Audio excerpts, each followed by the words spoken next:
कि हम आपकी शरीयत के ऊपर अमल करें और आप सल्लल्लाहु अलैहि वसल्लम की शरीयत को लोगों के सामने पहुंचाने का काम करें। ये जो मुख्तसर 3-4 सतर या 5 मिनट का कलिमा तमहीद के तौर पे था, ये दरअसल इमाम दारुल हिजरा इमाम मालिक इब्न अनस अल-अस्बही के उस्ताद इमाम मोहम्मद बिन मुस्लिम शिहाब ज़ुहरी का कौल है, जिसको इमाम बुखारी रहमतुल्लाह अलैहि ने किताब तौहीद के अंदर नकल किया है। मिनल्लाहि तआला ar-रिसाला, अल्लाह रब्बुल आलमीन का काम यह है कि वो रिसालत को नाज़िल करे। व अला नबीना सल्लल्लाहु अलैहि वसल्लम अल-बयान, और जनाब मोहम्मद रसूलुल्लाह सल्लल्लाहु अलैहि वसल्लम की जिम्मेदारी ये थी कि आप उम्मत तक पहुंचा दें अल्लाह रब्बुल आलमीन की रिसालत को। व अलैना at-तस्लीम, और हमारी जिम्मेदारी ये है कि नबी सल्लल्लाहु अलैहि वसल्लम से जो रिसालत की बातें, शरीयत की बातें हमें और आपको मैसर हुई है, हम उनको बिला चूक चेरा तस्लीम करें। ये हमारी जिम्मेदारी, तीनों की जिम्मेदारी मुकर्रर कर दी गई। अब देखिए कुरान मजीद में जिस सूरत से कुरान मजीद का आगाज किया गया, जिसको हम सूरतुल फातिहा कहते हैं, जिसको सबअन मिनल मथानी कहा जाता है और जिसको कुरान अज़ीम कहा जाता है, यही असल कुरान अज़ीम है सूरह फातिहा। इसमें और इसको जनाब मोहम्मद रसूलुल्लाह सल्लल्लाहु अलैहि वसल्लम ने 5 वक्त की नमाजों में एक मोमिन के लिए इसकी तिलावत को फर्ज करार दिया। बगैर इसके पढ़े हुए नमाज मुकम्मल नहीं होगी। कभी हमने गौर किया है कि इस सूरत में अल्लाह रब्बुल आलमीन ने 2 जुमला रखा है, इहदिनस सिरातल मुस्तकीम, अल्लाह रब्बुल आलमीन सिरातल मुस्तकीम की रहनुमाई हम लोग कर। कौन सा सिरातल मुस्तकीम? अस्सिरातल लज़ीना अनअमता अलैहिम, उन लोगों का रास्ता जिनके ऊपर तेरा इनाम हुआ। गैरिल मग़दूबि अलैहिम वलद्दाल्लीन, उन लोगों का रास्ता नहीं जिनके ऊपर तेरा गज़ब हुआ। ये गज़ब होने वाले कौन लोग हैं? कौन लोग हैं जिनके ऊपर अल्लाह रब्बुल आलमीन का गज़ब हुआ? यहूद हैं, यहूद हैं जिनके ऊपर अल्लाह रब्बुल आलमीन का गज़ब नाज़िल हुआ। और क्यों गज़ब नाज़िल हुआ, ये बात भी आपके सामने आएगी। वलद्दाल्लीन, और ना उन लोगों के रास्ते के ऊपर जो लोग गुमराह हुए। हाफिज इब्न कसीर रहमतुल्लाह अलैह ने एक बड़ी मारिफतुल अरब बात कही है। इस बात को जरा गौर से सुनिएगा कि अल्लाह रब्बुल आलमीन का गज़ब यहूद के ऊपर हुआ। यहूद अहले किताब है, किताब का इल्म रखने वाले थे, किताब को जानने वाले थे। जो अल्लाह रब्बुल आलमीन के पैगाम इन तक आए थे, उनको पढ़ने वाले ये लोग थे। इल्म के बुनियाद पर गुमराह होने वाले शख्स के ऊपर अल्लाह रब्बुल आलमीन का गज़ब और अल्लाह रब्बुल आलमीन का अज़ाब आता है। और बगैर इल्म के जो भटक जाता है वो ज़लालत के ऊपर होता है, गुमराही के ऊपर होता है। तो नसारा अपने बेइल्मी के बुनियाद पर गुमराह हुए और यहूदी इल्म के बुनियाद पर अल्लाह रब्बुल आलमीन के गज़ब का शिकार। बहरहाल अब जिस मौजू पे हम आपके सामने हाजिर हुए हैं, इस मौजू की अहमियत को कुरान मजीद के इस आयत से आपने समझ लिया होगा कि 5 मरतबा दिन भर की नमाजों में, 5 वक्त की नमाजों में हम जिन लोगों से अल्लाह रब्बुल आलमीन की पनाह चाहते हैं और ये कहते हैं कि अल्लाह इनके रास्ते पर मत चला, जो यहूद है उनके रास्ते पर मत चला, जो लोग नसारा हैं, तो इनकी अहमियत कितनी है, या इनसे हमको कितना सतर्क रहने की जरूरत होगी और इनसे हमको कितना बचने की जरूरत होगी। हाफिज इब्न कसीर रहमतुल्लाह अलैह कहते हैं कि कुरान मजीद में अल्लाह रब्बुल आलमीन ने गुज़श्ता कौमों में सबसे ज्यादा जिस कौम का तज़किरा किया है, सबसे ज्यादा वो कौम यहूद है। सबसे ज्यादा उसका तज़किरा सूरह अल-बकरा उठाकर आपने देखिए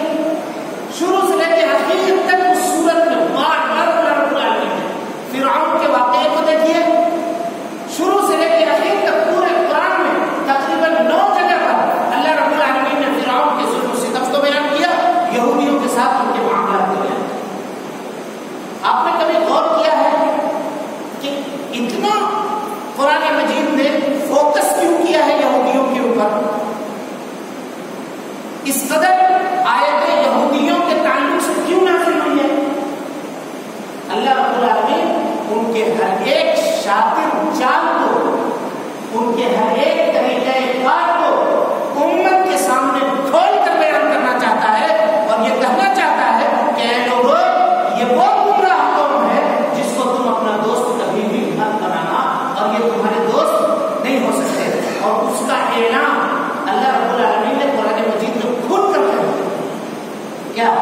वलन तर्दा अन्कल यहूद वन नसारा हत्ता तत्तबिअ मिल्लतहुम। ऐ ईमान लाने वालों, ये जान लो, तुमसे यहूद और नसारा कभी राजी नहीं हो सकते हैं। अगर तुम मुसलमान हो तो मुसलमान बन करके यहूद और नसारा को अगर चाहोगे कि हम राजी कर लें तो ये काम नहीं कर सकते।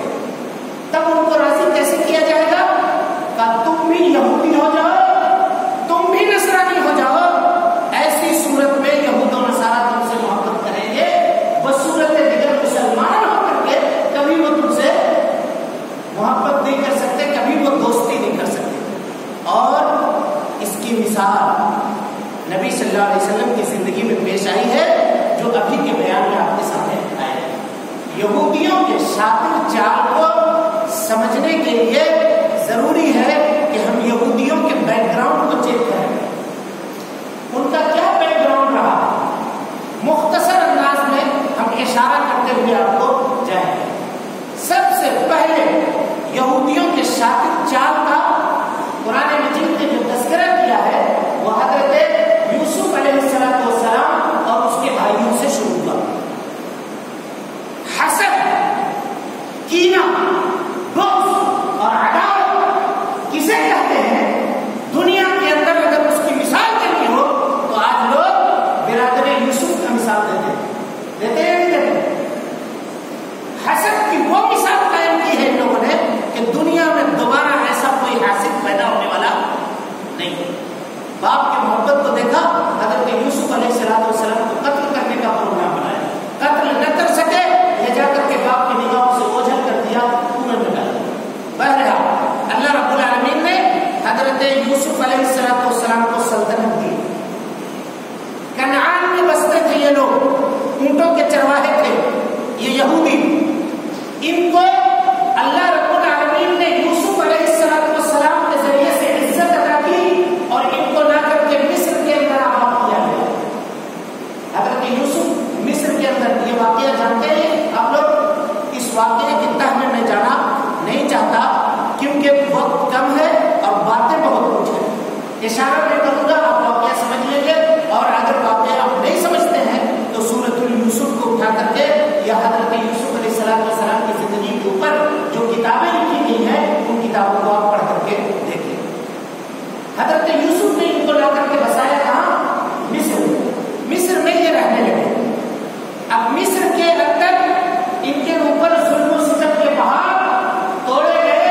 फिरौन के जमाने में जुल्म और इस्तिबदाद की हद कर दी गई तो अल्लाह रब्बुल आलमीन ने हज़रत मूसा अलैहिस्सलाम को भेज करके इनको इज्जत नसीब फरमाई और हज़रत मूसा अलैहिस्सलाम ने फिरौन के चंगुल से इनको आजाद करवाया। और आजाद करवाने के बाद लाकर के इनको कहाँ रखा? फिलिस्तीन के अंदर, अर्ज़ मुक़द्दस के अंदर, बैतुल मक़दिस का जो आसपास का इलाका है वहाँ। लेकिन अभी नहीं रखा।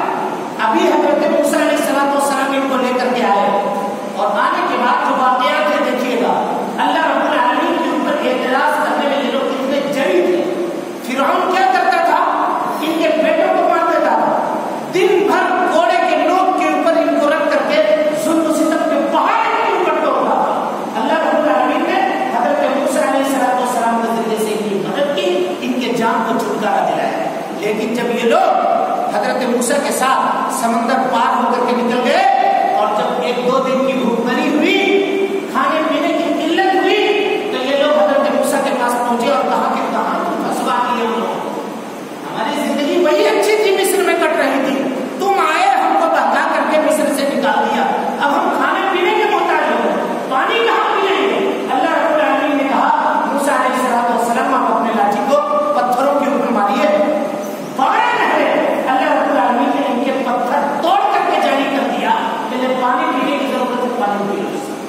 किया तो खाएंगे क्या? अल्लाह रब्बुल आलमीन ने आसमान से मन्नो सलवा नाज़िल कर दिया कि ये खाओ और अल्लाह रब्बुल आलमीन की इबादत करो, अल्लाह रब्बुल आलमीन के बताए गए तरीके के मुताबिक नबी का एहतराम करो, जिंदगी गुजारो। खाने पीने लगे, वहां पर भी इन लोगों ने, इनको चैन और सुकून नहीं आया, अल्लाह के ऊपर एतराज करते रहे। अब हजरत मूसा अलैहिस्सलाम ने कहा कि भाई देखो, हम तुमको बसाने के लिए लाए हैं कहाँ? अर्ज़ मुक़द्दस में, फिलिस्तीन में। लेकिन फिलिस्तीन में एक कौम पहले से आबाद है जिसको अमालका कहते हैं, इसको अमालका कहते हैं। और ये अमालका कब से है? तारीख की बात है, बहुत गौर से सुनिएगा। आज मीडिया वाले इन्हीं चीजों पे हमको गुमराह करते हैं, कहते हैं कि इसराइल हमारा बपौती है। हजरत मूसा ने हमको लाकर बसाया था, तो जब मूसा ने तुम्हें लाकर बसाया था तो हजरत मूसा से पहले कौन कौन वहां आबाद थी? वहां हजरत मूसा से पहले हजरत दाऊद, हजरत सुलेमान, और उससे पहले के लोग हजरत इब्राहिम, ये कहाँ आबाद? कहाँ आबाद? जिस नस्ल की तुम दुहाई देते हो, जिस नस्ल की बात तुम करते हो, उस ये लोग अपने फख्र की बात ले जाते हैं कि हम इब्राहिम से हमारी नस्लें चलती हैं, हजरत इब्राहिम अलैहिस्सलाम।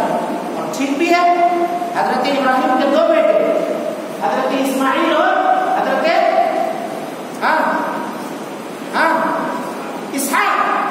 इसहाक अलैहिस्सलाम कहाँ बसे?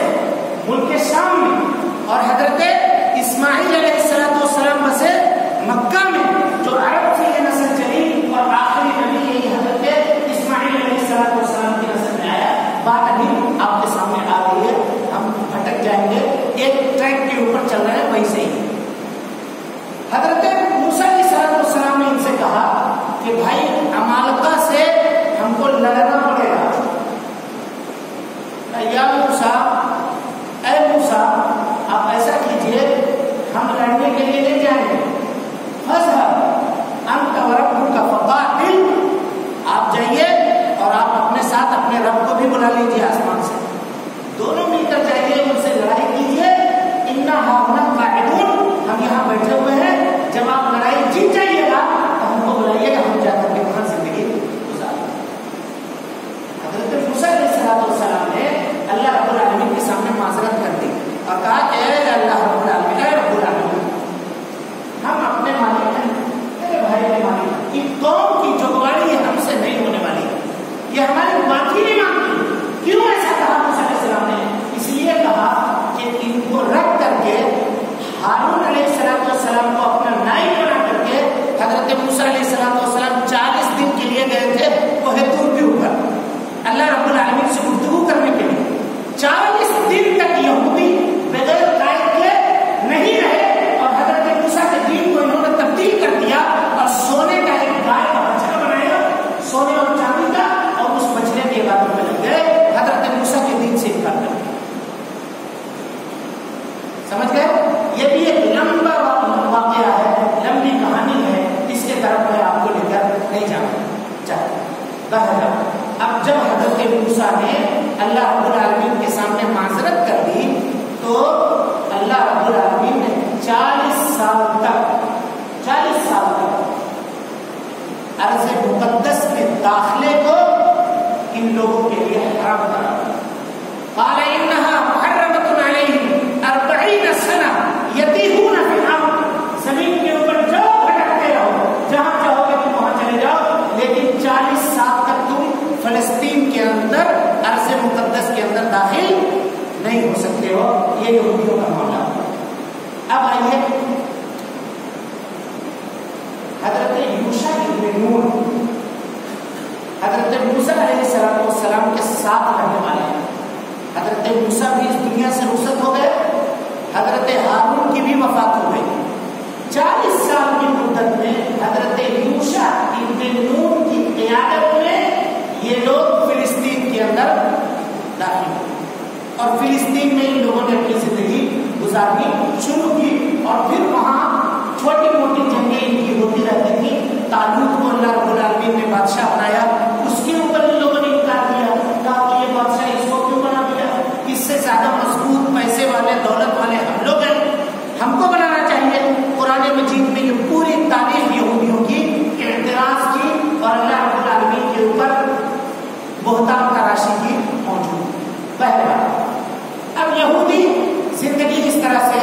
गुजारने लगे, रहने लगे वहां। 600 हिजरी कबल मसीह, 600 हिजरी।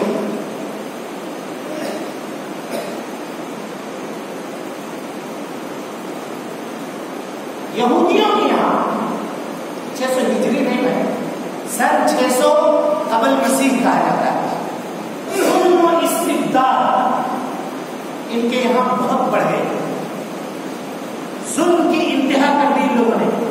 इस दरमियान में इन्होंने हज़रत हिजकिय्याह को तारीखी रिवायत के मुताबिक और इसी तरीके से हज़रत ज़करिया अलैहिस्सलाम को, हज़रत यहया अलैहिस्सलाम को कत्ल कर दिया, मार दिया उसी फिलिस्तीन के अंदर जहां ये रहते थे। अल्लाह रब्बुल आलमीन ने इनके जुल्म से इनको बास रखने के लिए और इनको सबक सिखाने के लिए एक बादशाह को, जिसको दुनिया बुख्त नसर के नाम से जानती है, इनके सर के ऊपर मुसल्लत किया। और जब बुख्त नसर आया तो यहूदियों के कुश्तों के पुश्ते लगा के और इनको मार करके उस इलाके से निकाला, भगा दिया। जो लोग बचे कुछ रूम की तरफ निकल गए, कुछ लोग मुड़ के शाम की तरफ निकल गए। ऐसे इस मुद्दत में हज़रत ईसा अलैहिस्सलाम जब यहूदियत पूरे तौर पे तबाह हो गए, जुल्म फसाद ने अपना मस्कन बना लिया, तो हज़रत ईसा अलैहिस्सलाम को अल्लाह रब्बुल आलमीन ने मबूस किया। और उस वक्त सल्तनत की बागडोर जो थी, सल्तनत की जो बागडोर थी वो रूम के पास थी। यहाँ एक नुक्ते को आप जरा हल कर दीजिए गौर से, ये पॉइंट है। आज लोग कहते हैं कि दीन के क़याम के लिए हुकूमत का होना जरूरी है, पॉइंट है। इक़ामत दीन के लिए हुकूमत का होना जरूरी है, ये नजरिया गलत है, ये नजरिया गलत है। क्यों गलत है? हज़रत ईसा अलैहिस्सलाम के पास कोई हुकूमत नहीं थी। जब हज़रत ईसा अलैहिस्सलाम रुए जमीन पे आए, उस वक्त हुकूमत मुल्क रूम में थी, समझ रहे हैं? और वहां से ये पूरी यहूदियत और ईसाइयत की दुनिया हैंडल हुआ करती थी मुल्क रूम से। अब रूम के बादशाह को मूसा अलैहिस्सलाम के खिलाफ इन लोगों ने बदलाना शुरू किया, भड़काना शुरू किया। यहूदियों ने जब ये देखा कि ये दीन को, हमारे दीन को बदल रहे हैं, लोग उनके तरफ जा रहे हैं, ईसा अलैहिस्सलाम की तरफ, तो हज़रत ईसा से दुश्मनी करके इन लोगों ने हज़रत ईसा अलैहिस्सलाम के खिलाफ प्रोपेगेंडा किया और रूम को खत लिखा कि ये आदमी तुम्हारे हुकूमत के लिए खतरा है, इसको कत्ल करो। लिहाजा वहां से फौज रवाना किया गया। हज़रत ईसा अलैहिस्सलाम का इसका इल्म हो गया। हज़रत ईसा अलैहिस्सलाम मुल्क के शाम से एक खच्चर के ऊपर सवार होकर के निकल गए और फिलिस्तीन की जानिब चले गए। वहां जाकर के घर में ये बना लेते। बहरहाल इंटेलिजेंस और मुख्तलिफ के जरिए से उन लोगों को ये पता चल गया कि हज़रत ईसा कहाँ है। ये लोग वहां पहुंच गए। फिर अल्लाह रब्बुल आलमीन ने उन्हीं में से एक आदमी को हज़रत ईसा का हम शक्ल बनाया, उसको इन लोगों ने सूली पर चढ़ा दिया और हज़रत ईसा अलैहिस्सलाम को जिंदा अल्लाह रब्बुल आलमीन ने आसमान पर उठा दिया। ये वाक़या जानते हैं, समझ गए? अब देखिए, ईसाइयत जो थी, ईसाइयत ये अल्लाह रब्बुल आलमीन की आसमानी दीन थी और इसके ऊपर ये लोग इसके मानने वाले कायम थे। लेकिन जब हज़रत मूसा अलैहिस्सलाम थे मौजूद, हज़रत ईसा अलैहिस्सलाम इस दुनिया में मौजूद थे, तो उस वक्त यहूदियों का एक बहुत बड़ा आलिम हुआ करता था। उस आलिम का नाम था बूलस। क्या नाम था? बूलस। यहूदियों में सबसे ज्यादा नसरानियों से दुश्मनी रखने वाला कोई शख्स था तो यही बूलस था। बूलस था।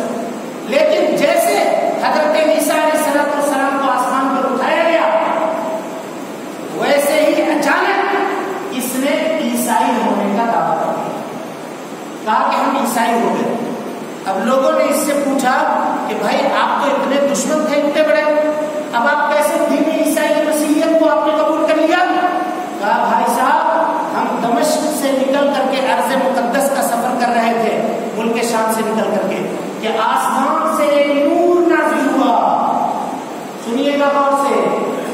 और यही वो सरकारी थी जिसने गलत और बुरे इल्हाम का इसी बोलस ने नजरिया इस उम्मत के अंदर रस्म किया। आज के दौर में भी किसी अनहोनी बात को साबित करने के लिए इसी इल्हाम के रास्ते का सहारा लिया जाता है और ये कहा जाता है कि हमको ये इल्हाम हुआ है। बुजुर्ग ये कहते हैं कि हमको ये इल्हाम हुआ, हमको ये बात इल्हाम के जरिए बताई गई है। उसकी हकीकत और उसकी हैसियत कहां से शुरू होती है उसको गौर कीजिए। अब इसने कहा कि नूर नाजिल हुआ आसमान से, और नाजिल होने के बाद उसने कहा कि बुलस तुम कहां भटक रहे हो? अल्लाह का बेटा, और कीजिएगा, अल्लाह का बेटा दुनिया में आकर चला गया। तुमको चाहिए कि जो फर्जे मनसबी वो छोड़ कर गया है उसको तुम अपने कंधे के ऊपर उठा लो और अल्लाह के बेटे के इस दीन को दुनिया के अंदर फैलाओ। नौजुबिल्लाह। इस बुलस के नजरिए से पहले कोई ईसाई हजरत ईसा अलैहिस्सलाम को अल्लाह का बेटा नहीं मानता था, कोई नहीं मानता। और आप सुनिएगा भी, आज ये ईसाई दुनिया सबसे ज्यादा मुसलमानों की मुखालफत करती है। और मुखालफत में अभी जो पोलैंड के अंदर ये ईसाई जनाब मोहम्मद रसूलुल्लाह सल्लल्लाहु अलैहि वसल्लम का खाका बनाने का कंपटीशन कर रहे थे, और इससे पहले डेनमार्क के अंदर और दीगर यहूदी और नसरानी अखबारात के अंदर आप जानते हैं अल्लाह रब्बुल आलमीन ने जनाब मोहम्मद रसूलुल्लाह सल्लल्लाहु अलैहि वसल्लम को भेजकर जहां हमारे ऊपर एहसान किया है वहां सबसे बड़ा एहसान इन नसरानियों के ऊपर भी किया है, नसरानियों के ऊपर भी किया है। अब कहिएगा कैसे किया है? नबी सल्लल्लाहु अलैहि वसल्लम के बेअसत से पहले सारे यहूदी हजरत